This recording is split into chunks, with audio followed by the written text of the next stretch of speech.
Hi hello welcome back to our channel. నేను మీ హంస. ఈరోజు గురు పౌర్ణమి. మేము రాఘవేంద్ర స్వామి దేవాలయానికి వెళ్తున్నాం, మంత్రాలయం. నాకు చాలా ఇష్టం రాఘవేంద్ర స్వామి అంటే. సో ఇదివరకు అయితే ఎవ్రీ న్యూ ఇయర్కి మేము మా మమ్మీ మా పెద్దమ్మ ఎవరు ఉంటే వాళ్ళతో మేము న్యూ ఇయర్ వెళ్ళేవాళ్ళం. న్యూ ఇయర్కి అక్కడ ఉండేవాళ్ళం మంత్రాలయం. సో ఈరోజు అయితే మంత్రాలయం వెళ్ళి హైదరాబాద్ నుంచి హార్డ్లీ ఒక 6-7 అవర్స్లో వెళ్ళిపోవచ్చు. అదే సెల్ఫ్ వెహికల్లో అయితే మీరు మ్యాక్స్ 4.5 అవర్స్లో మంత్రాలయం రీచ్ అవ్వచ్చు. లాస్ట్ టైం తుంగభద్ర పుష్కరాలప్పుడు మేము డిఫరెంట్ రూట్లో వెళ్ళాము. ఆ రోడ్ అసలు బాగాలేదు. ఈసారి డిఫరెంట్ రూట్లో వెళ్తున్నాము. ఈసారి రోడ్ చూద్దాం ఎలా ఉంటుందో. దీనికి మంత్రాలయంకి 5-6 రూట్స్ ఉన్నాయి. కర్నూలు నుంచి ఒక రూట్ ఉంది, ప్రతి గల్లీ నుంచి ఒక రూట్ ఉంది మంత్రాలయానికి. ఒక 5-6 రూట్స్ అయితే చాలా ఉన్నాయి, అంటే ఫేమస్ ఉన్నాయి. ఈసారి వయా మహబూబ్ నగర్ వెళ్తున్నాము. వయా పాలమూరు యూనివర్సిటీ, దాని తర్వాత మన్యంకొండ దేవాలయం దాటిన తర్వాత ఆ ఎదురుకుండా కనిపిస్తుంది చూడండి కొండ, అదే మన్యంకొండ. తెలంగాణ తిరుపతి అంటారు. చాలా బాగుంటుంది. అదే అనుకున్నా, ఏదో నాకు ఎక్కడ కొండలు కనిపించలేదు, ఆయన కొండ మీద ఉంటాడు కదా, అట్లెట్లు వెళ్ళిపోయాడు. ఇది మన్యంకొండ దేవాలయానికి వెళ్ళడానికి ఎంట్రీ గేట్. దేవరకద్ర అదే అన్నాను, దేవరకద్ర అదే అన్నాను. దేవరకొండ ఏమనలేదు నేను, బయలుదేరి వచ్చింది. అక్కడ చిన్న లింగం కనిపిస్తుంది. ఈ జర్నీలో మనం ఇప్పటికి 2 టోల్స్ దాటాము. ఒకటి ఓఆర్ఆర్ ఎగ్జిట్ పాయింట్ శంషాబాద్ దగ్గర, second one Raikal toll plaza. Shamshabad ORR exit దగ్గర మనకి 70 రూపాయలు ఛార్జ్ చేశారు. రాయ్కల్ టోల్ ప్లాజా దగ్గర 80 రూపాయలు ఛార్జ్ చేశారు. నేషనల్ హైవే 44 మీద మన ప్రయాణం సాగించి భూత్పూర్ దగ్గర మనం విలేజ్లోకి ఎంటర్ అయ్యి అక్కడి నుంచి మహబూబ్ నగర్ వయా పాలమూరు ఆ ప్రదేశం నుంచి మంత్రాలయం వెళ్తున్నాం ఇప్పుడు.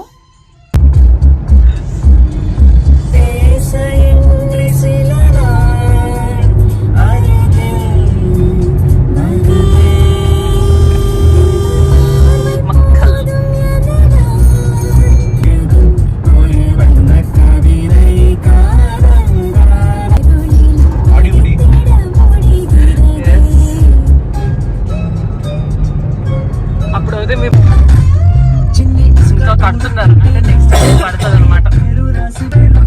నెక్స్ట్ టైం వచ్చేటప్పటికి ఈ రూట్లో ఇంకొక టోల్ ఓపెన్ అయింది, కానీ ఇప్పుడైతే మాకు ఏం టోల్ ఛార్జెస్ పడలేదు. కానీ నెక్స్ట్ ట్రిప్ వేసినప్పుడు డెఫినెట్ గా పడుతుంది ఇక్కడ.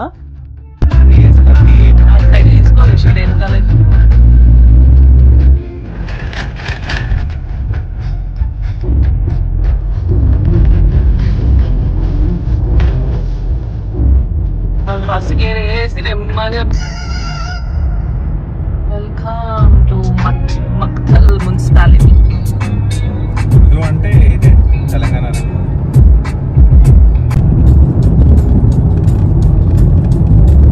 ఇది వచ్చినాయంటే ఆల్మోస్ట్ ఇంకో 20 కిలోమీటర్స్ లోనే రాయచూర్ వచ్చేస్తుంది.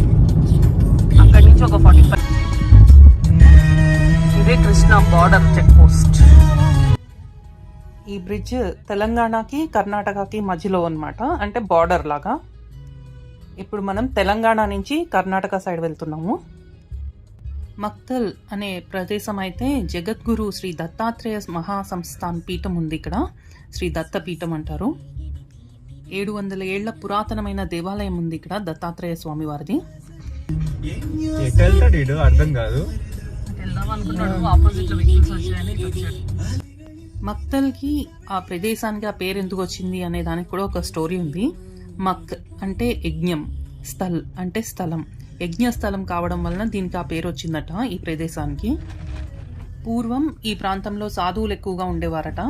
వారు ఇక్కడ తరచుగా యజ్ఞాలు చేసేవారని, యజ్ఞాలు చేసే స్థలం కావడం వలన దీనికి మక్ స్థల్ అనే పేరు వచ్చిందని, కాలక్రమేణా అది మక్తల్గా మారింది.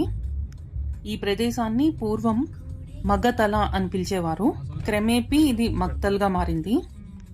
కర్ణాటక ప్రాంతానికి సమీపంలో ఉండడం వలన 11వ శతాబ్దం నాటికి దీన్నొక సైనిక స్థావరంగా ఉపయోగించేవారు ఈ ప్రదేశాన్ని. ఈ ప్రదేశంలో అంటే మక్తల్లో వెలిసిన ఆంజనేయ స్వామి విగ్రహాన్ని జాంబవంతుడు ప్రతిష్ఠించాడని పురాణాల ద్వారా తెలుస్తుంది. ఈ విగ్రహాన్ని పశ్చిమ ముఖంగా ప్రతిష్ఠించినందున పడమటి ఆంజనేయ స్వామిగా పిలుస్తారు. స్వామివారి విగ్రహం ఒక పక్కకు ఒరిగినట్లుగా ఉంటుంది ఇక్కడ. పూర్వం అర్చకులు పొట్టివారుగా ఉన్నందున వారి కోరిక మేరకు స్వామివారు ఒక పక్కకు ఒరిగారనేది ఇక్కడ స్థల పురాణం. ఈ స్వామిని పడమటి ఆంజనేయ స్వామిగా పిలుస్తారు. పడమటి ఆంజనేయ స్వామి వారి విగ్రహానికి భూమిపై ఎలాంటి ఆధారం లేకుండా నిల్చుని ఉండడం ఇక్కడ విశేషం. అలాగే స్వామివారి గర్భగుడిపై కప్పు ఉండదు, అంటే ఒక టెంపుల్ టవర్ లాగా ఏముండదు అక్కడ. కప్పు వేయాలి అంటే సూర్యోదయం మొదలు సూర్యాస్తమయం లోపు పవిత్ర నదీ జలాలతో ఆగమ శాస్త్ర ప్రకారం పైకప్పు వేస్తేనే నిలుస్తుందని చెప్పడంతో ఎన్నో మార్లు వేయాలని చూసినా కూడా విఫలమయ్యారట. ప్రతి సంవత్సరం ఇక్కడ మార్గశిర పౌర్ణమి రోజు స్వామివారికి ఉత్సవాలు జరుగుతూ ఉంటాయి. మేమైతే ఈసారి ఆ దేవాలయానికి అయితే వెళ్ళట్లేదు. ఎవరైనా ఈ రూట్లో వెళ్ళాలి, ప్రయాణించాలి అనుకున్న వాళ్ళకి అది కూడా ఒక బెస్ట్ ఆప్షన్. ఆ టెంపుల్ కూడా చూడొచ్చు. Karnataka, welcome to Karnataka port. కనిపించిందా? అగో కర్ణాటక ఉంది బేబీ, కే ఉంది బేబీ అక్కడ. ఇది రాయచూర్ బేబీ, కర్ణాటక ఇది. ఇప్పుడు మనం రాయచూర్లో ఉన్నాం. రాయచూర్ కర్ణాటక రాష్ట్రంలోకి వస్తుంది. దక్షిణాన తుంగభద్రా నది సరిహద్దుగా ప్రవేశిస్తుండగా ఉత్తరాన కృష్ణానది సరిహద్దుగా ఉంటుంది ఈ ప్రదేశానికి. రాయచూర్ జిల్లాకి చాలా హిస్టరీ ఉంది. ఈ ప్రాంతాన్ని మౌర్యులు, శాతవాహనులు, కదంబులు, చాళుక్యులు, రాష్ట్రకూటులు, కాలాచూరి, కాకతీయులు, విజయనగర పాలకులు, బహమనీయులు అందరూ పాలించారు. రాయచూరు చరిత్రకి సాక్షిగా ఇక్కడ ఎన్నో ఫోర్ట్స్ ఉన్నాయి. ఫోటోగ్రఫీ ఇంట్రెస్ట్ ఉన్న వాళ్ళు ఈ ఫోర్ట్స్ అన్నిటిని దర్శించవచ్చు. రాయచూర్లో కాటన్ అనేది, అలాగే కాటన్ ప్రాసెసింగ్ మిల్స్ ఉంటాయి కదా, వాటికి చాలా ప్రసిద్ధి. రాయచూర్ని పూర్వం రాచనూరుగా పిలిచేవాళ్ళు, తర్వాత రాయచూరు అని పిలిచారు, ఇప్పుడు రాయచూరు అయింది. రాయచూరు అంటే రాజులకు సంబంధించిన ప్రదేశం అని అర్థం, అందుకే రాయచూర్ అని పిలుస్తారు. నడక చూడు, రాయుడు.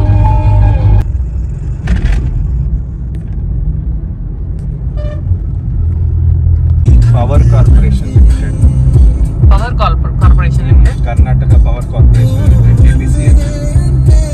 మన రైట్ సైడ్ లో చూస్తున్నాం చూడండి, ఇదంతా Raichur thermal power station, RTPS అని పిలుస్తారు. ఇది coal fired electric power station. ఇది కర్ణాటక గవర్నమెంట్ రన్ చేస్తుంది. కర్ణాటక పవర్ కార్పొరేషన్ లిమిటెడ్ గా KPCL అని పిలుస్తారు. కర్ణాటక రాష్ట్రంలో ఇదే first thermal power plant. Raichur నుంచి మంత్రాలయం సుమారుగా 42 కిలోమీటర్ల దూరం. ఈ థర్మల్ పవర్ స్టేషన్ ఉన్న ప్రాంతాన్ని ఎరమారస్ అని పిలుస్తారు. ఎరమారస్ ఇక్కడి నుంచి రాయచూర్ సిటీకి 5.7 కిలోమీటర్ల దూరం. హైదరాబాద్ నుంచి మనం మంత్రాలయం వెళ్ళాలి అంటే ఫస్ట్ తెలంగాణలో మనం ట్రావెల్ చేసి మళ్ళీ కర్ణాటకలోకి ఎంటర్ అయ్యి మళ్ళీ ఆంధ్రాలోకి ఎంటర్ అవుతాం. అప్పుడే మంత్రాలయం చేరుకుంటాం. 45 కానీ 40 కానీ మంత్రాలయం రాయచూర్. కుక్కనూర్ ఇంకా ఉంది. నాదిక వాదిక నగర. Welcome to Raichur city. అదిగో ఇప్పుడే వచ్చి అన్న కాన్సెప్ట్ లో రాసుకోవడమే. కానీ వాడు ఏది ఇప్పుడు మీరు కిషోర్ గారు పంపించింది చెప్తున్నారా? అది కూడా అలాగే ఉంది, అంటే నామకే వస్తే రాశారు తప్ప అంతే అంతే అంతేలేండి. ఇప్పుడు మీకు అంటే మీరు వెళ్ళిన తర్వాత చూడండి. ఓకే, వాడు బేసిక్ గా చెప్పింది ఏంటంటే అంటే ఫ్రీగా ఉంటే చెప్తా, లేకపోతే చెప్పండి చెప్పండి పర్లేదు చెప్పండి. సో వాడు అంటే మూట్ కోర్ట్ స్టార్ట్ చేశాడు కాబట్టి మూట్ కోర్ట్ అని చెప్తారు. Okay, moot court first party వచ్చి 30 మార్కులు అండి. Okay, every student is required to participate in at least 3 moot courts in 6th semester with 10 marks each. Okay, avunu. The moot court work will be assigned problem and it will be evaluated for 5 marks for written, okay, and 5 marks for oral. Okay, okay, అంటే మనం moot court attend అయిన తర్వాత book రాసినందుకు 5 మార్కులు, ఒక్కొక్క moot court అంటే 15 మార్కులు రాసినందుకు, అవును, 15 మార్కులు అక్కడ వాగినందుకు, అవును, ఓకే అయిపోయింది. అవును. నెక్స్ట్ పార్ట్ డి వచ్చి okay observance of trial in 2 cases, okay 1 civil 1 criminal. అవును. Okay, students are required to attend అనే ఉంది. అంటే మనం ఇక్కడ ఎప్పుడు రాసినట్టు అయితే కనపడలేదు నాకు. ఓకే, అది 20 పేజీలు ఉంది అంటే వీడు రాసిన దాంట్లో చిన్న పుస్తకంలో. ఓకే, సో మనం ఎలాగ డబల్ అవుతుంది మనకి. అవును. నాకు తెలిసి చెత్త రాసేసి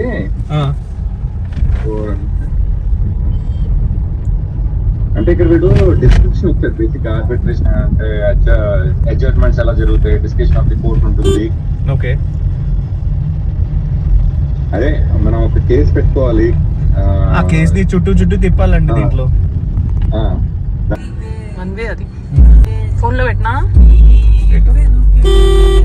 ఇదంతా రాయచూర్ సిటీ. బహ్మనీ సుల్తాన్లు ఇక్కడ పాలించారు కాబట్టి ముస్లిమ్స్ కూడా ఎక్కువ మంది ఉంటారు ఇక్కడ.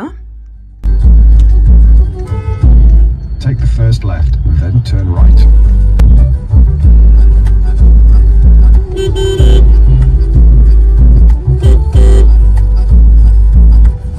In 400 meters, turn left.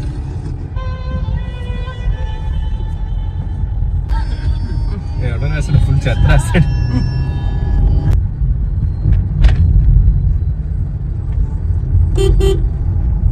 Plastic fuse అయితే ఉంటుంది. Turn left. మంత్రాలయం వెళ్తున్నాం కానీ దున్నపోతుంది కూడా పక్కనే ఉందన్నమాట.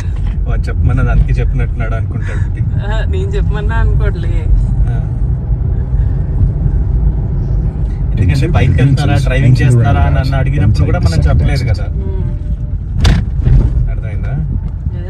సో ఇప్పుడు ఇది పర్మిషన్ ఇచ్చినట్టు దానికి చెప్పాడు అనుకుంటా.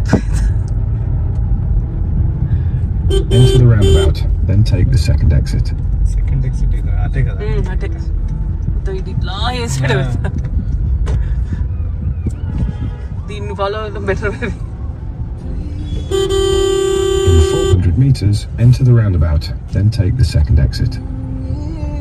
ఇది కావాలా? నేరేడు పళ్ళు నేరేడు పళ్ళు తినచ్చు. పీకింది పొట్టి వస్తుంది నాకు. టాబ్లెట్ వేసుకోవాలి, డాక్టర్ దగ్గర చూపించాలి. మైగ్రేన్ కదా, ఎందుకనంటే బాగా టాబ్లెట్ ఈ మధ్య బాగా వస్తుంది.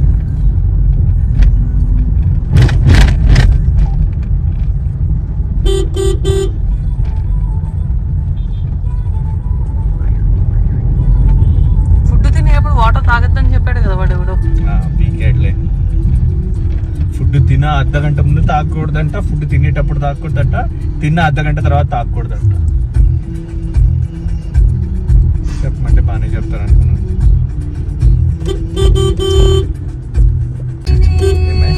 ముల్లా కానీ కాదు, ఓ మొగాడేనా? శివుడు గుడి ఉంది, శివుడు భక్తుడు ఉంది. అయ్యి నంది శివుడు గుడి ఉంది అక్కడ. నంది కనిపించాడు ఇక ఇవాళ సోమవారం. ఏంది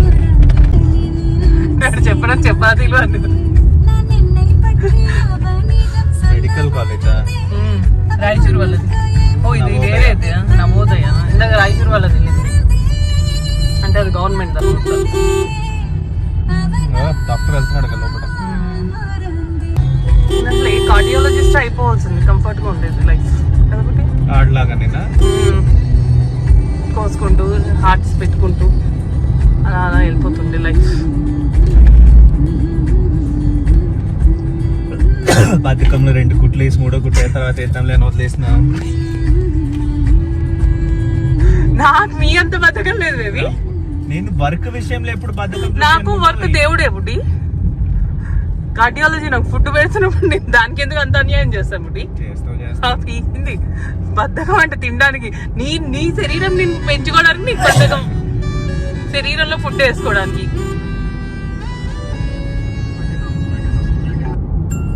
ఇందాక అక్కడ ఫోల్డబుల్ స్టూల్స్ ఉంటాయి మొత్తం అంతా. అడుగుదాం అనుకున్నావు, సరే మాట్లాడుకోదాం. ఇక్కడి నుంచి అగో ధన్యవాద అయిపోయింది. రాయచూర్ ఆంధ్రలోకి ఎంటర్ అయ్యాం. Mantralaya. Bear left. This road for 20 kilometers, then turn left. 20 kilometers. Top చేసేస్తున్నాం. అదేనా? Same route.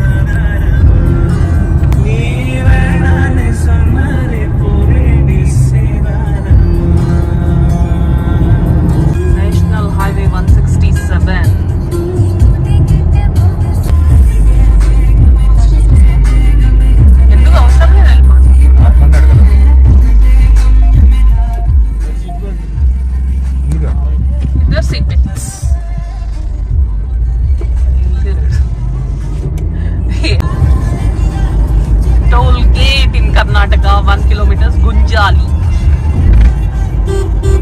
విలేజ్. స్లోగా వెళ్ళాలి, గొర్రెలు ఉన్నాయి. ఒక్క గొర్రె వచ్చి ఇట్లా తీసుకొని మన కారు కూడా 1 ఇంచు కూడా కదలి వరకు. కరెక్ట్ గా అదే గొర్రె వాళ్ళు దేవుడికి మొక్కుకుని ఉంటారు. అది హోటల్ అబోర్డ్ అని ఉంది చూడు, అది కొంచెం బాగానే ఉంది. ఓకే, మంత్రాలయం 20. హోటల్ అబోర్డ్ అని. ఒక్క సెకండ్, నాకు టోల్ గేట్ అయిపోయింది. ఓకే, అంటే ఇంకా ఓపెన్ అవ్వలేదు. ఓపెన్ అవ్వలేదు, పెడుతున్నారు అనమాట. ఇది కూడా అంటే 2 టోల్ గేట్స్ వస్తాయి మేబీ ఈ రూట్ లో మనకి నెక్స్ట్ టైం వచ్చేటప్పటికి. సో ప్రిపేర్ అవ్వాలి. పంచముఖి సర్కిల్. ఓ మంత్రాలయం బాగానే వచ్చారు మీరు జనాలు. అన్ని ప్లేస్ లో ఉన్నారు, ఎక్కడ లేదు చెప్పు. ఇది పంచముఖి టెంపుల్. మండే ట్యూస్డేస్ లో కూడా వస్తున్నారు చూడు. అది నేను సాటర్డే సండేస్ ఓకే అనుకోవచ్చు.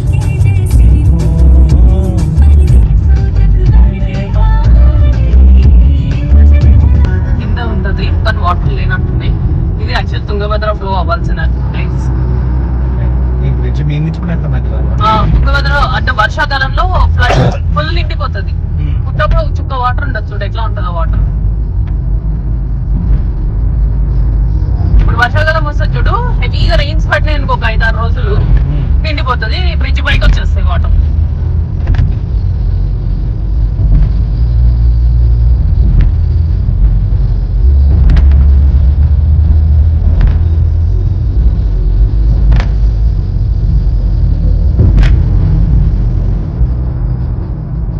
Emigaloor 30 kilometers, Mantralayam 9, Kurnool 100 kilometers, Ballari 133.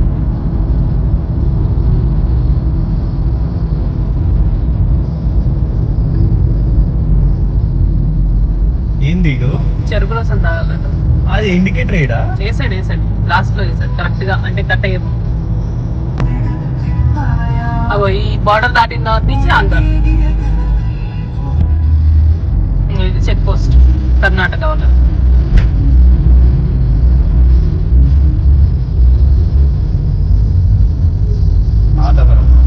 ఇక్కడ నుంచి తెలుగు అంటే ఆంధ్రప్రదేశ్, తెలంగాణ, కర్ణాటక, ఆంధ్ర. నువ్వు మంత్రాలయం రావాలంటే మధ్యలో కర్ణాటక టచ్ కాకుండా నువ్వు డైరెక్ట్ రాలేవు. అది ఎట్లా? చాలా సార్లు చూసా, అంటే మరి వేరే రూట్ ఏమైనా ఉందేమో తెలియదు ఆంధ్ర. మరి నేను ఇప్పటి వరకు వచ్చిన అన్ని రూట్స్ మ్యాక్స్ ఎప్పుడు కర్ణాటక టచ్ అవుతారు. In 200 meters, turn left.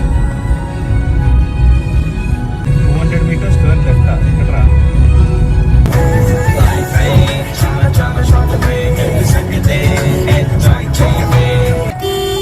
ఇలా ముచ్చట చూడు పుట్టి రోడ్డు మధ్యలో. కల్లు దేవకుంట, వెల్కమ్ మంత్రాలయ. చూసావా వీళ్ళు కన్నడంలో రాశారు చూడు, ఇది యాక్చువల్ ఆంధ్ర. వీళ్ళు యాక్చువల్లీ కన్నడ మట్టి కదా, కన్నడ ఇది కదా. అవును కన్నడం వాళ్ళే, అదే చెప్తున్నా. తెలంగాణ డిసైడ్ అవుతుంది. కావాల్సుకుంటే నేను ఆంధ్ర, కావాల్సుకుంటే నేను కన్నడిగా. ఈసారి ఆయన మఠ అధిపతి ఆయన ఉన్నాడు కదా, ఈయన కలుద్దాం. అసలు మృతిక తీసుకుందాం, మట్టి మృతిక ప్రసాదం. ఓకే ఇస్తారా? రోజు ఇస్తారు, మార్నింగ్ పూట ఇస్తారు, మరి ఈవినింగ్ ఇస్తారు లేదు తెలియదు. ఆయన పొద్దున్న రాయలు అదే మూల అంటారు చూడు, ఆ విగ్రహాలన్నిటికి పూజ చేస్తాడు కదా. మూలరాముడు చేస్తారో లేదో తెలియట్లేదు నాకు తెలియదు. అది యాక్చువల్లీ చెయ్యాలి మూలరాముడు అంటే, మరి ఇప్పుడు మట్ట అంటే. కానీ వీళ్ళు చేస్తున్నారా లేదా వీళ్ళ దగ్గర పబ్లిక్ కి చూపించకుండా లోపల వీళ్ళు చేసుకుంటారేమో అనుకుంటున్నాను నేను. అదే మరి ఏమో తెలియదు అది. సో మార్నింగ్ పూట ఏంటంటే ఒక ప్లేస్ ఉంటది, ఆ ప్లేస్ లో ఏం చేస్తారంటే ఆయన కూర్చుని మొత్తం అభిషేకం చేస్తాడు చిన్న చిన్న విగ్రహాలన్నిట్లకి. సో అప్పుడు భక్తులందరూ కూర్చుంటారు కదా, వాళ్ళందరికీ బృందావనం మట్టి ఇస్తారనమాట.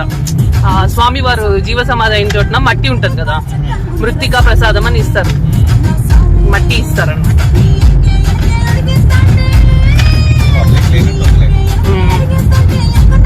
లాస్ట్ టైం మనం వచ్చినప్పుడు అంటే కానీ అప్పుడు ఇందాక హైలైట్ చూడలేదు, వెరైటీగా తల ఉంచుండే వినాయకుళ్ళు వీళ్ళందరూ. వచ్చేసాం మనం. ఇంకా ఇక్కడ ఎక్కడో ఉంది చూడు, 1 minute అంట, 400 meters. ఇది బస్ స్టాప్, కళ్యాణ మండపం. ఇది బస్ స్టాప్. 230 meters. నువ్వు ఇక్కడ ఎక్కడి నుంచి నడుచుకుంటూ లోపలికి వెళ్ళిపోయినా కదా. In 200 meters, turn left, and then you're arriving at your destination. పక్కనే 90 meters. 90 meters. కనిపించిందా? లగ్జరీ రూమ్స్ ఉన్నాయంట బట్టి. Thank God. ఈ హోటల్లో నచ్చిన సర్వీస్ ఏంటి అంటే బగ్గీ సర్వీస్ ఉంది. అంటే మనం హోటల్ నుంచి టెంపుల్ గేట్ ఎంట్రీ వరకు మనం దింపుతారు. అలాగే ఫోన్ చేస్తే మళ్ళీ పిక్ చేసుకోవడానికి కూడా వచ్చి మళ్ళీ హోటల్లో దింపేస్తారు. మా ఇంటి నుంచి మంత్రాలయం చేరుకోవడానికి సుమారుగా మాకు 4.5 గంటల సమయం పట్టింది. మేము మంత్రాలయం చేరుకునేటప్పటికి సాయంత్రం 5:45 అయింది. మేము దిగిన హోటల్ ఎబోర్డ్. ఇది మంత్రాలయంకి టెంపుల్కి దగ్గరగానే ఉంటుంది. 3,000 తీసుకున్నారు 24 hours స్టేకి. పీక్ టైంలో అంటే ఏదైనా ఉత్సవాలు జరుగుతున్నప్పుడు, స్వామివారి ఆరాధనోత్సవాలు జరిగినప్పుడు, స్వామివారి జయంతి ఉత్సవాలప్పుడు, న్యూ ఇయర్ అప్పుడు, లేకపోతే ఇంకేదైనా ఫెస్టివల్స్ ఉన్నప్పుడు ఇక్కడ 12 hours చెక్అవుట్ టైం.